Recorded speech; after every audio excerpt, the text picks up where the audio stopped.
Thank you. I appreciate it.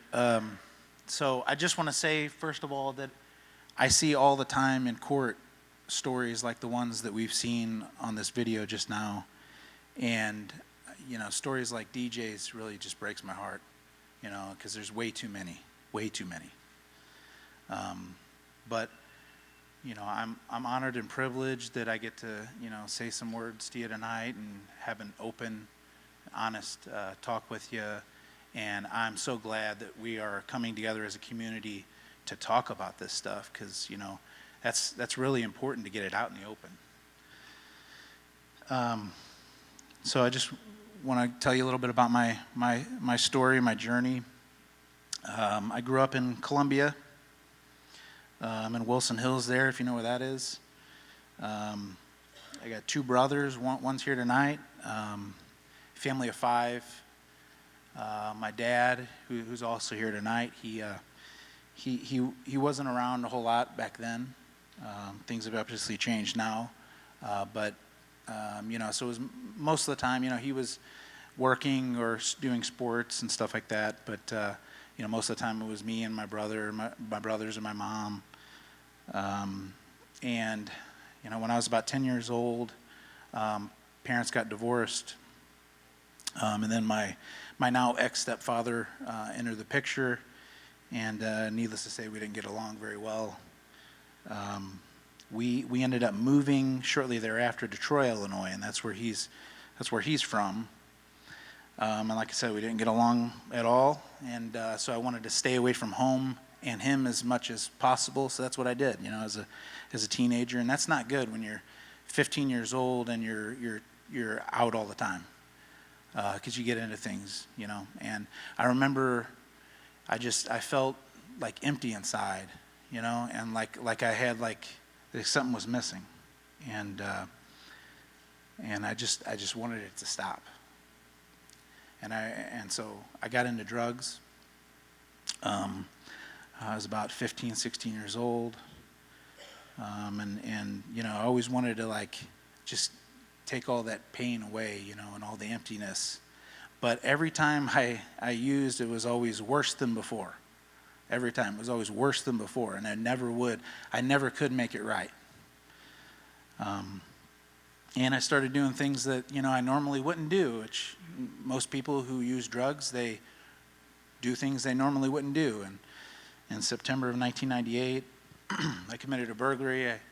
I broke into a concession stand in Troy, Illinois, and I was placed on probation, and I became a convicted felon when I was 17 years old. And I thought that was rock bottom. I thought things couldn't get worse, but they surely did. Things went from bad to worse, especially at home. I got kicked out of the house when I was 17. And I dropped out of high school, and I remember I stayed with different people who I thought were my friends at the time, until I got kicked out of there and went to the next place, got kicked out of there, until I got kicked out of everywhere, and pretty much burned every bridge that I ever had. And as embarrassing as this is to say it in front of everybody here, I actually lived in my car for several months, and parked on the country back roads or parking lots, or wherever I could, and I got food wherever I could, and I thought surely this is rock bottom, but that was not true, because continued on that path, and ended up committing more burglaries in July of 1999, and I was ultimately sentenced to 3 years in the Illinois Department of Corrections. I was 18 years old, and that was rock bottom. 18 years old, I was in prison, and I remember I just thought that my life was over. I was told that I'm worthless, that I'll never amount to anything in my life, and I believed it. I really believed it, and I thought. At that point, I was just a statistic. K89571, that was my IDOC number. K89571. And I'll never forget it because it reminds me of what God can do. It really does. Can take you from that place of rock bottom, and he can take you out of there. And I remember in prison that sitting there and there is just chaos all around me. I'm 18 years old. I'm scared. Don't want to be there. And I remember, violence was all around me. People were talking about fights. People were fighting. People were talking about doing drugs. People were talking about getting out and committing crimes. People were talking about when they get out, they're going to set up this deal where they sell drugs. And it was crazy. And I had anxiety. And I remember seeing a Bible that was at the foot of my bed, and they put it there, I guess, for us to read. And I just remember that I opened it up, and I started reading the book of John. And I got this, in the middle of all that, what's going around me, I just got this peace that I never felt before in my life. And I knew that this was real. This wasn't just some book or some random set of stories, that this was actually real. And it really changed my life. And I also remember one of my grandmother's friends, her name was Chris. I never met this lady before, but she started writing me letters. And, she'd tell me things like, "You're worth it." And, "God can change your life. And I care about you." And she even sent me like pictures of her family. And it was like I was part of it.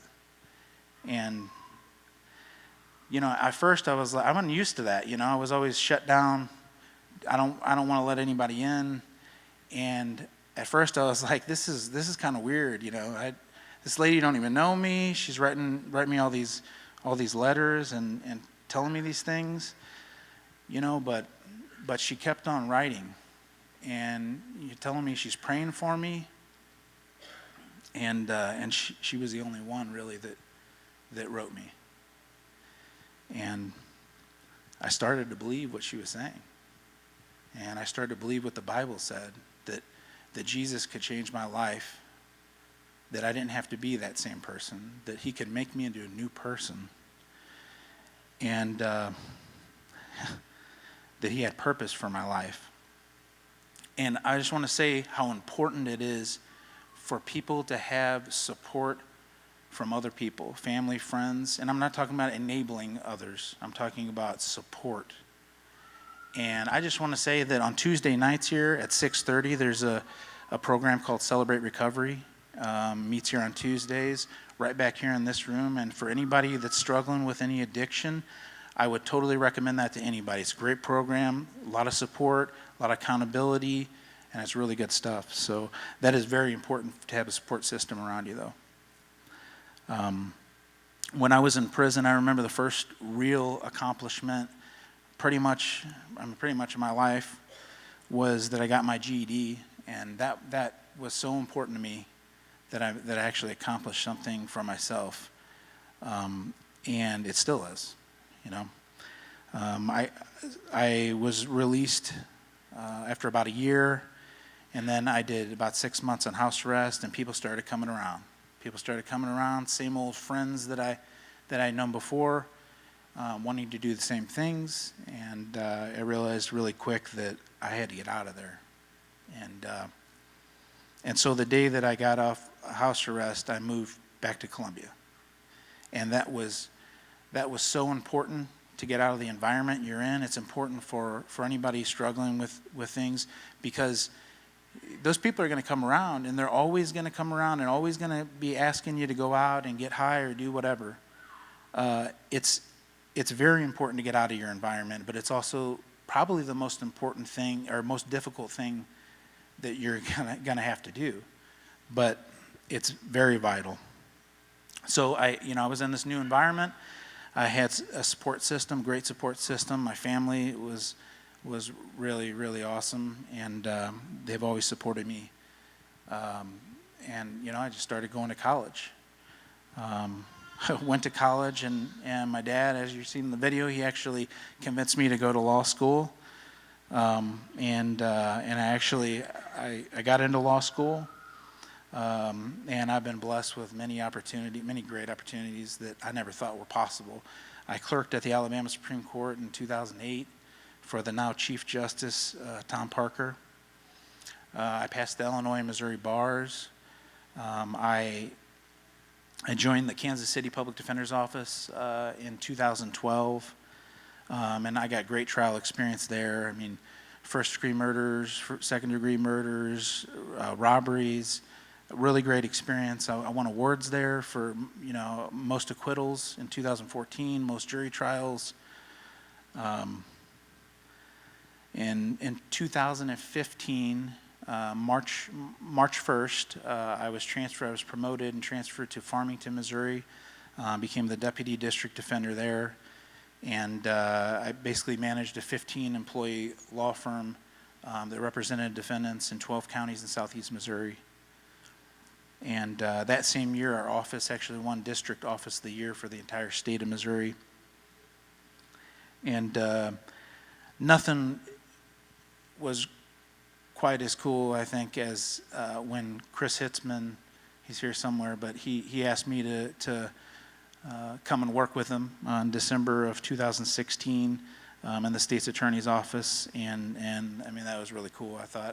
I never in the world, ever would have thought that I could go from prison to being a prosecutor. And in 2018, I was fortunate enough to receive a pardon by the governor of the state of Illinois. And I'll just close by saying that, they asked me to share my story with you tonight, and I really don't like talking about myself at all. Maybe my dad or my brother might disagree with that, but I really don't. And I feel very, very undeserving of all the attention that I've gotten. But I do hope that people hear my story and they hear that Jesus can change your life. And, I hope people know that no matter where you are, if you think you're at rock bottom, if you're at rock bottom or whatever, that you can overcome. You can change. You don't have to be the same person that people told you once were, or people tell you were. You don't have to be that person anymore. And you can change, you can make a difference in your community. And that's exactly what I plan to continue to do. And like I said, it's really been an honor for me to speak with you guys, and I appreciate it. Thank you very much. Thank you.